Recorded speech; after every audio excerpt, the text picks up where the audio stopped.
Às vezes escreve melhor contos do que alguns romances, no quais inventa cada barriga desnecessária. Maga. É isso mesmo.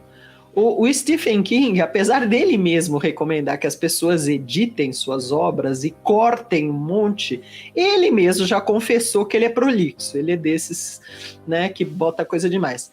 E é isso, porque depois que a pessoa fica famosa, ela pode se dar ao luxo de ser mais preguiçosa, que eu acho que é o caso. Ele não edita com aquela fúria de um escritor que quer se provar ainda, né? Então, exatamente, tá cheio de romance que tem um monte de coisa que poderia ser retirada sem atrapalhar a história. A Ceci Bragança fez um comentário interessante.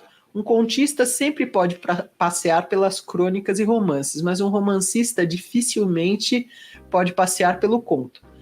Ceci, são habilidades diferentes, né? Quem escreve um romance precisa manter a atenção do leitor por um grande número de páginas, né? Então tem que fazer bastante coisa acontecer, e aí, em geral, né, fica maquinando, põe mais personagem, põe pista falsa, põe uma espiral de acontecimentos e blá blá blá, põe vários microclímax, sempre curva de conflito, né? E então, se você desenvolve todas essas ferramentas, talvez você ache difícil, né, empacotar tudo num formato bem mais seco, né, bem mais sintético. Mas tem gente, viu, que transita entre os dois, gente famosíssima que, né, Borges é um deles, né, Jorge Luiz Borges, excelente nos contos e também com romances interessantes, né? Então, tem gente que transita, sim, pelos dois. Mas você tem razão que, muitas vezes, romancistas acham difícil encolher a sua forma de falar para um conto, tá? O Luiz Vivanco perguntando, se ficar muito maluco, piração da cachola, os leitores gostam? Coisa psicológica pura, vou levar ao extremo, será que vale? Vale experimentar, né? Não dá para saber o que você está imaginando, se está funcionando ou não. Experimenta. O bom do conto é isso, né? Você faz uma experiência e o seu investimento é de escrever 10, 20 páginas e depois editar essas páginas para que elas fiquem bem potentes, né? Então você gasta um tempo, mas você não gasta tanto tempo quanto escrever um romance inteiro. Então você pode delirar. Eu já li muitos contos, sim, um conto de uma pessoa louca, por exemplo, você aguenta muito mais do que um romance inteiro, né? Se a pessoa estiver fora de si e a linguagem mental dela for muito desequilibrada, você não aguenta ler isso por muitas páginas. Mas se for por poucas páginas, você até pode ficar, uau, vamos ver onde é que isso vai. Então, permite sim. E é como eu disse, as pessoas têm um pouco mais de, digamos, elas têm um pouco mais de abertura para contos. Elas sabem que os contos são muitas vezes experimentais. Então, arrisque, né? Não, você não perde nada fazendo, né? A Fátima Gereissati está falando aqui que um conto tem de ser lido em uma sentada só. Com certeza. Com certeza. Essa é a ideia. Então tem que estar tudo ali, prender tanto atenção que a pessoa diz, não, eu vou acabar de ler antes de ir tomar água. Exatamente. Todo o intuito é uma linha que prende. E, gente, vou repetir aquilo que a gente já disse milhares de vezes, mas uma história funciona na base de conflito. Então o conto tem que ter conflito. E o conflito, né, nas poucas páginas, o conflito tem que ser crescente, certo? Então, qualquer que seja a encrenca que a personagem vai enfrentar, ela tem que ser enrolada e ficando pior, até o final. Pá, né? Uou! Morreu, matou, ficou louco, não ficou, tava fingindo, sei lá. Pablo Dias está falando aqui, no conto policial que estou trabalhando, o foco é na motivação do crime e na mensagem que ele passa, e não na investigação em si. Tanto que considero terminá-lo mais reflexivo. Isso funciona? O que você não deve é terminar de uma forma que o leitor imagine, tá?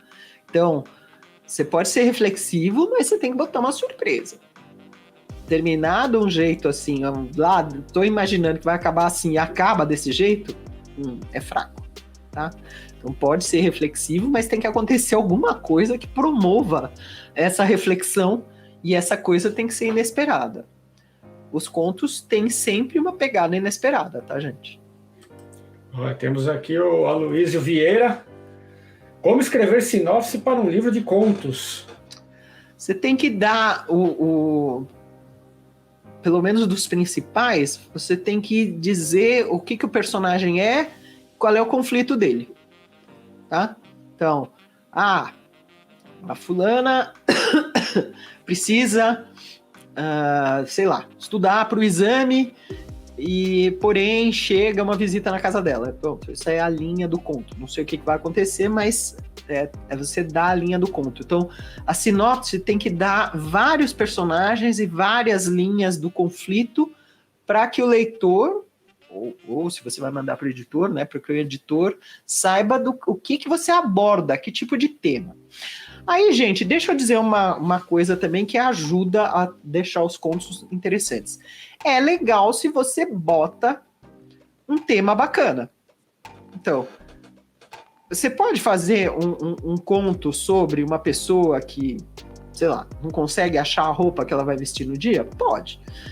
Mas é mais interessante se você embutir um tema que pegue mais, tá? Então, se você, na roupa que ela vai pôr ou não vai pôr, você coloque algo sobre, sei lá, uma crítica à moda, sabe? Então, é legal colocar um tema que pegue, para ser uma história sobre alguma coisa, tá?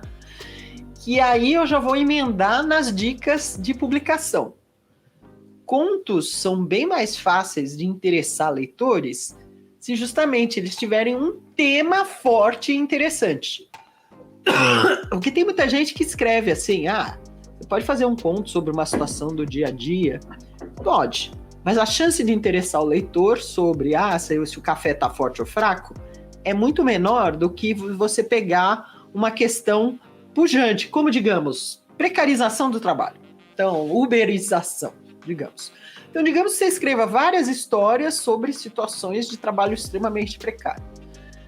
E tem mais chance de você interessar leitores do que uma história sobre o café tá fraco, entendeu?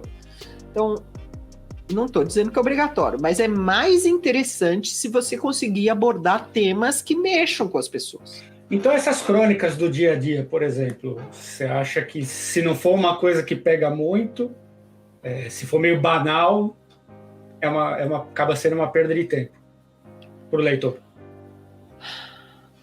Crônica é diferente de conto, né? Crônica é uma observação de um acontecimento. A crônica, ela pode ser uma situação totalmente banal, mas se a observação de quem aparece ali do que acontece for boa, tudo bem, a crônica funciona. Então é igual stand-up comedy, que o cara pega uma situação nada a ver no dia a dia, uma coisa completamente comum, e ele dá um olhar especial. Exatamente. Então, se ele observa bem, então você aí se interessa, porque você fica assim, nossa, eu reconheço a situação, mas a forma como isso está sendo apresentado é interessante, né? Eu estou gostando desse personagem, eu estou gostando do que ele disse, então tudo bem, né?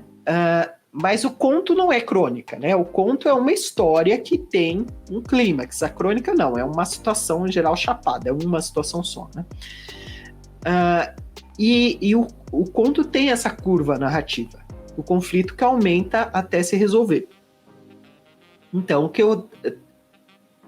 na medida do possível, se você puder enfiar abordar um tema que seja interessante para além das coisas corriqueiras, tanto melhor. Olá, eu sou a Laura Bacelar. Eu presto vários serviços no mercado editorial.